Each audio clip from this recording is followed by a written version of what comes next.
दोस्तों, Harry Potter एक ऐसी फ्रेंचाइज है जो लास्ट 20 सालों में पॉप कल्चर का बैकबोन बन चुकी है। अब चाहे वो बुक से लेकर मूवीज तक का सफर हो या थीम पार्क से लेकर मर्चेंडाइज तक का, विजार्डिंग वर्ल्ड एक $1 बिलियन एम्पायर है। और अब HBO ने एक बोल्ड डिसीजन ले लिया है हैरी पॉटर फ्रेंचाइज को एक फुल टीवी रीमेक बनाने का। जी हाँ, एक 10 साल की जर्नी जहाँ हर बुक को एक अलग अलग सीजन में अडेप्ट किया जाएगा। लेकिन सबसे बड़ा सवाल ये है कि ये रीमेक बनाया किसके लिए जा रहा है, मूवी फैंस के लिए या इसके बुक लवर्स के लिए या फिर एक नई यंग जनरेशन के लिए। आज इस वीडियो में हम इसी मिस्ट्री को डिकोड करने वाले हैं, तो वीडियो को एंड तक जरूर देखना। तो चलो शुरू करते हैं बिना किसी देरी के। सबसे पहले बात करते हैं कास्टिंग की कि कौन कौन से एक्टर किस कैरेक्टर को प्ले करने वाले हैं। डोमिनिक मैकलाफलिन हैरी पॉटर के रोल में है, एलिस्टर स्टॉट रॉन वेज़ली के रूप में है और अराबेला स्टैंटन हरमाइनी ग्रेंजर बन रही है। अगर मैंने नाम गलत प्रोनाउंस कर दिए हो तो माफ कर देना। इनके साथ ही जॉन लिटगो डंबलडोर बन रहे हैं और निक फ्रॉस्ट हैग्रिड के कैरेक्टर को प्ले कर रहे हैं। अब सोचो ये रोल दुनिया भर के फैंस के लिए कितने आइकॉनिक साबित हुए थे, जहां डैनियल रेडक्लिफ, एमा वॉटसन और रूपर्ट ग्रिंट ने लिटरली इन कैरेक्टर को इमॉर्टल बना दिया था। हर फैंस के दिमाग में हैरी, रॉन और हरमाइनी के चेहरे वही हैं। अब उनकी जगह नए एक्टर्स को एक्सेप्ट करना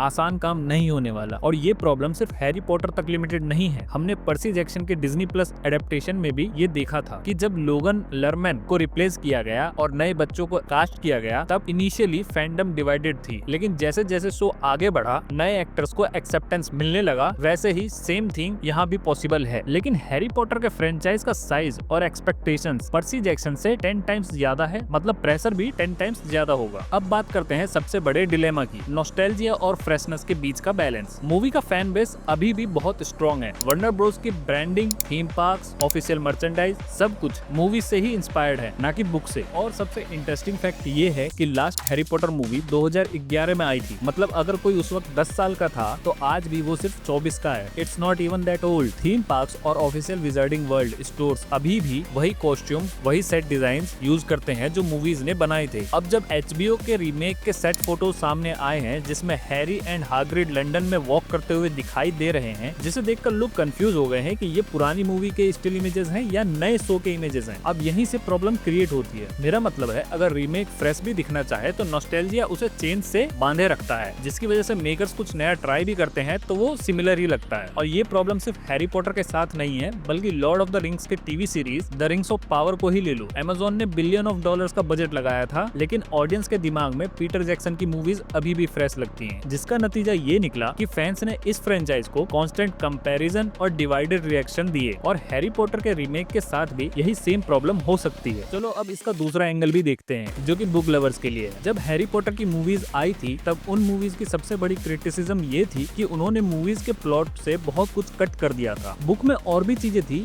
जो मूवीज में नहीं दिखाई गई। अगर एग्जांपल दूं तो पीव्स द पोल्टरगेस्ट, हरमाइनी का SPW मूवमेंट, गॉन फैमिली का डिस्टर्बिंग चैप्टर्स और डंबलडोर का डीप बैक स्टोरी, ये सब कुछ बुक में था लेकिन मूवीज में कट कर दिया गया था। बल्कि मूवीज में तो इनका कभी जिक्र तक नहीं किया गया। टीवी सीरीज का सबसे बड़ा एडवांटेज ये है कि हर बुक को एक सीजन मिल रहा है, मतलब ज्यादा रन टाइम, ज्यादा फेथफुल एडेप्टेशन। बुक लवर्स के लिए ये एक ड्रीम प्रोजेक्ट साबित हो सकता है। और एक और चीज, यहाँ पर मैं कैरेक्टर के एज एक्यूरेसी की बात भी करूंगा। अगर एग्जांपल दूं तो बुक्स में स्नेप का कैरेक्टर बेयरली 30s में होता है जब स्टोरी स्टार्ट होती है, लेकिन मूवीज में इस कैरेक्टर को प्ले करने वाले एक्टर एलन रिकमैन उस वक्त 55 के थे। और अब जो एक्टर स्नेप के कैरेक्टर को प्ले करने वाले हैं वो 35 के हैं, जो कि काफी क्लोज है बुक कैरेक्टर से। लेकिन प्रॉब्लम ये भी है कि जैसे ही शो अपनी तरफ से कोई छोटी सी चेंजेस करेगा, वहीं बुक लवर सबसे पहले क्रिटिसाइज करेंगे। ऑलरेडी हैरी के स्कार डिजाइन को लेकर डिबेट स्टार्ट हो गई है और रेस बेस्ड बैकलैश भी मिल रहा है जब स्नेप के कैरेक्टर के लिए कास्टिंग की गई थी। और याद रखो, ये सेम प्रॉब्लम पहले भी हो चुकी है। नेटफ्लिक्स के अवतार द लास्ट एयरबेंडर एडेप्टेशन को ही ले लो। उन्होंने बोला था कि ये शो बुक एक्यूरेट होगा, लेकिन जैसे ही थोड़ा भी चेंजेस किया गया, फैंस ने इसे बहुत क्रिटिसाइज किया था। अगर ध्यान नहीं रखा गया तो हैरी पॉटर का रीमेक भी उसी ट्रैप में फंस सकता है। अब तीसरी पॉसिबिलिटी ये है कि रीमेक एक्चुअली एक नए जनरेशन के लिए बनाया जा रहा हो। स्टार वॉर्स को ही ले लो। प्रीक्वल ट्रिलॉजी एक नई जनरेशन के लिए थी, जो आज के टाइम में वही प्रीक्वल किड्स ऑनलाइन फैंडम को डोमिनेट करते हैं। मार्वल ने भी नए फेसेस के थ्रू नए ऑडियंस को अट्रैक्ट करने की कोशिश की। लेकिन हैरी पॉटर की प्रॉब्लम अलग है। ये फ्रेंचाइज कभी इनएक्टिव हुई ही नहीं। फैंटास्टिक बीस्ट स्पिन ऑफ आए, कर्स चाइल्ड स्टेज प्ले सक्सेसफुल रहा, थीम पार्क्स हर साल मिलियंस ऑफ टूरिस्ट अट्रैक्ट करते हैं, मतलब हैरी पॉटर का एक डार्क एज कभी आया ही नहीं। इसीलिए नए बच्चों के लिए एंट्री पॉइंट ऑलरेडी अवेलेबल है मूवीज और बुक के थ्रू। तो इस रीमेक को जस्टिफाई करना थोड़ा मुश्किल हो जाता है, क्योंकि उसमें आपको कुछ नया देखने को नहीं मिलता बल्कि चीजें रिपीट होती हैं। और अब बात करते हैं सबसे कंट्रोवर्शियल स्टेटमेंट्स की। सबसे पहले बात करते हैं जेके रोलिंग के स्टेटमेंट की। उन्होंने पास्ट में जो कमेंट किए जिसकी वजह से उनका फैन बेस डिवाइड हो गया और काफी लोग फ्रेंचाइज को बॉयकॉट करने लगे। अब ऑब्वियसली टीवी रीमेक इन सब डिबेट का टारगेट बनने वाला है। दूसरी कंट्रोवर्सी है कास्टिंग से जुड़ी हुई। जैसा स्नेप के कैरेक्टर को एक ब्लैक एक्टर प्ले कर रहे हैं, वैसे ही कर्स चाइल्ड स्टेज प्ले में हरमाइनी के कैरेक्टर को प्ले किया था एक ब्लैक एक्ट्रेस ने, जिसे फैंस ने एक्सेप्ट तो कर लिया था। लेकिन टीवी सीरीज में ये नहीं होने वाला क्योंकि टीवी सीरीज का स्केल ज्यादा बड़ा है, इसीलिए बैकलैश भी ज्यादा बड़ा हो सकता है। और तीसरी बात, सीरीज का टोन बैलेंस। अगर शो ज्यादा डार्क हो गया तो किड्स के लिए टफ हो जाएगा और अगर ज्यादा लाइट हो गया तो बुक लवर्स कंप्लेंट करेंगे। हैरी पॉटर का एक यूनिक चार्म है जो दोनों एक्सट्रीम्स के बीच में है और उस बैलेंस को मेंटेन करना सबसे बड़ा चैलेंज होगा। और दोस्तों, ये सिचुएशन हमने the rings of power and the hobbit trilogy के साथ भी देख चुके हैं। जब एक फैंडम ऑलरेडी डिवाइडेड है और उसी बीच तुम एक नया वर्जन लेकर आते हो तो कंट्रोवर्सीज डबल हो जाती हैं। लेकिन एक सच ये भी है कि हैरी पॉटर फ्रेंचाइज इतनी बड़ी है कि उसका फ्लॉप होने का चांसेस 0 है। HBO मैक्स के लिए ये एक फ्लैगशिप प्रोजेक्ट है, जैसे गेम ऑफ थ्रोन्स था। जब ये रिलीज होगा तो एक ग्लोबल इवेंट बन जाएगा। हर सीजन एक इवेंट टेलीविजन होगा जिसमें बिलियंस ऑफ डॉलर्स का पोटेंशियल होगा। मर्चेंडाइज और थीम पार्क्स के लिए ये एक नई वेव क्रिएट करेगा, इसीलिए फाइनेंशियल फेलियर के चांसेस तो ऑलमोस्ट 0 हैं। लेकिन सक्सेस और ग्रेटनेस में डिफरेंस होता है। सो गारंटेड सक्सेसफुल होगा, लेकिन क्या ये जेन्युइनली एक मास्टरपीस बन पाएगा, ये अभी भी एक ओपन क्वेश्चन है। हैरी पॉटर के टीवी रीमेक के पास एक गोल्डन अपॉर्चुनिटी है एक नई लेगेसी को क्रिएट करने की। लेकिन अगर ये सिर्फ सेफ नॉस्टैल्जिया और रिपीटेशन के दम पर चलेगा तो अपनी आइडेंटिटी कभी बिल्ड नहीं कर पाएगा, जिसकी वजह से ये फ्रेंचाइज मूवी फैंस के लिए एक कंपैरिजन बन जाएगा और बुक लवर्स के लिए एक और कॉम्प्रोमाइज और नए जनरेशन के लिए शायद एक अननेसेसरी रीटेलिंग स्टोरी बनकर रह जाए। और दोस्तों, हमने देखा है पर्सी जैक्सन का रीमेक फ्रेश लगता है क्योंकि मूवीज फ्लॉप थी। अवतार का रीमेक रिस्की है क्योंकि एनिमेटेड सीरीज परफेक्ट थी। रिंग्स ऑफ पावर डिवाइडेड लगता है क्योंकि Lord of the rings movies अभी भी फैंस के दिल में जिंदा है। हैरी पॉटर का केस यूनिक है, ये फ्रेंचाइज कभी इनएक्टिव हुआ ही नहीं, जिसका मतलब ये रीमेक एक रिस्की मूव साबित हो सकता है जो या तो ब्रिलियंट नई मैजिकल यूनिवर्स क्रिएट करेगा या सिर्फ एक सेफ कॉपी बनकर रह जाएगा। तो दोस्तों, अब आप बताओ आपको क्या लगता है, क्या हैरी पॉटर का ये रीमेक एक ब्रिलियंट फ्रेश स्टार्ट बनेगा या सिर्फ एक सेफ नॉस्टैल्जिया ट्रिप बनकर रह जाएगा? क्या आप इसे देखने के लिए एक्साइटेड हो या आपको लगता है कि मूवीज ही हमेशा परफेक्ट रहेंगी? अपना ओपिनियन नीचे कमेंट में जरूर शेयर करो और अगर वीडियो पसंद आई तो लाइक करो, सब्सक्राइब करना मत भूलना। मैं मिलता हूँ आपसे एक नई वीडियो में किसी और नए टॉपिक के साथ। तब तक के लिए बाय बाय।